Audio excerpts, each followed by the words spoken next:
Assalamualaikum warahmatullahi wabarakatuh. Perkenalkan saya Nadia Rahmi, MPM 2208260161.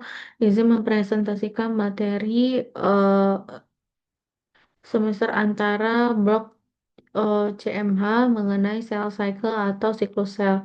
Sebelumnya saya akan membaca doa terlebih dahulu. Bismillahirrahmanirrahim. Asyhadu an la ilaha illallah wa asyhadu anna Muhammadar Rasulullah. Raditu billahi rabba bil islami dina wa bil Muhammadin nabiyya wa rasulah. Rabbi zidni ilma warzuqni fahma wa amalan salihah. Amin. Sebelumnya saya akan menjelaskan mengenai pengertian dari cell cycle atau siklus sel terlebih dahulu. Cell cycle adalah siklus teratur pertumbuhan dan pembelahan sel yang menghasilkan dua sel anak yang identik. Yang pertama itu dia itu ada yang namanya interfase. Interfase ini adalah tahap sel tumbuh menjalankan fungsi normal dan mempersiapkan diri untuk membelah. Pertama ada G1 atau GAP1 yaitu sel tumbuh dan aktif metabolik, terjadi sintesis RNA, protein dan organel. Titik res- titik restriksinya atau R keputusan lanjut ke siklus atau masuk ke genol, kemudian terjadi S atau sintesis, terjadi replikasi DNA, kemudian jumlah kromosom tetap 2N, tetapi DNA menjadi kali 2, kemudian lanjut ke G2 atau GAP2, pertumbuhan lanjutan, sintesis protein untuk pembelahan, perbaikan DNA dan pemeriksaan kesiapan mitosis. Kemudian genol ini adalah keadaan istirahat, Denny sel keluar dari siklus, dapat kembali ke G1 jika mendapat sinyal. Kemudian fase M atau mitosis. Dia ini pembelahan inti sel menjadi dua inti identik. Dia itu ada profase, metafase, anafase, telofase, dan sitokinesis. Profase ini adalah kromatinnya memadat menjadi kromosom. Dia ini membran intinya nanti menghilang, dan spindalnya itu nanti terbentuk. Kemudian pada metafase, kromosom berjejer di bidang ekuador. Kemudian benang spindalnya itu melekat pada kinetokor. Kemudian pada fase anafase, kromatid saudaranya ini nanti berpisah, kemudian bergerak ke kutub yang berlawanan. Kemudian pada telofase nanti kromosom sampai di kutub, membran inti terbentuk kembali, kemudian kromosom mengendur. Kemudian pada sitokinesis, ini nanti pembelahan sitoplasma, terjadi pembelahan sitoplasma dan terbentuk dua sel anak identik. Kemudian untuk regulasi siklus sel, siklin dan CDK, siklin berikatan dengan CDK untuk membentuk kompleks aktif dan mengatur progresif antara tahap.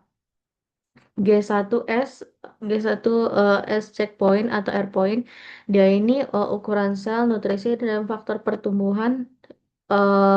Dia ini nanti akan mengecek ukuran sel, nutrisi, faktor pertumbuhan, dan kerusakan DNA. Pada di checkpoint G2, dia ini pengecekan pada replikasi DNA yang selesai, tidak ada untuk melihat apakah tidak ada kerusakan DNA. Kemudian pada spindle assembly checkpoint, semua kinektor terikat spindle. Kemudian inhibitor CDK, P21, P27, dan P16 dan sebagainya eh, menghambat CDK bila ada kerusakan DNA atau sinyal penghambat. Fungsi dari cyclin dan CDK ini adalah pertumbuhan organisme, perbaikan jaringan dan regenerasi, reproduksi aseksual pada organisme uniseluler, menjaga stabilitas genetik dan apoptosis jika terjadi kerusakan berat. Kemudian faktor yang mempengaruhi dari sel cycling ini adalah faktor pertumbuhan, nutrisi, ukuran sel, kontrak antar sel, kerusakan DNA, hormon dan kondisi lingkungan. Ketidaknormalan siklus sel ini dia adanya mutasi pada gen pengatur proto-onkogen dan tumor supresor, kegagalan checkpoint. Checkpoint itu yang memeriksa apakah masih ada DNA yang rusak atau tidak. Kemudian dapat menyebabkan kanker. Kemudian terapi kanker yang menargetkan siklus sel. seperti kemoterapi, radioterapi. Kemudian contoh gen dan protein yang penting. Cyclin D ini untuk mengatur transisi G1 awal, cyclin I atau CDK2 transisi G1 ke S, cyclin A dia ini CDK atau CDK2 dia itu replikasi mengatur perannya pada replikasi DNA. Cyclin B dia itu masuk dan menjalankan mitosis.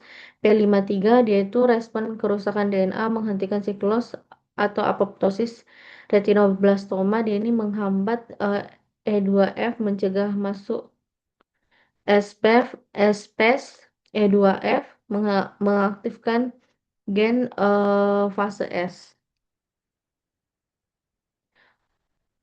Untuk perbedaan dari mitosis dan meiosis itu, mitosis itu tujuannya untuk pertumbuhan, perbaikan, dan reproduksi aseksual. Sedangkan meiosis ini eh fungsinya untuk tujuannya untuk pembentukan gamet, dan variabilitas genetik.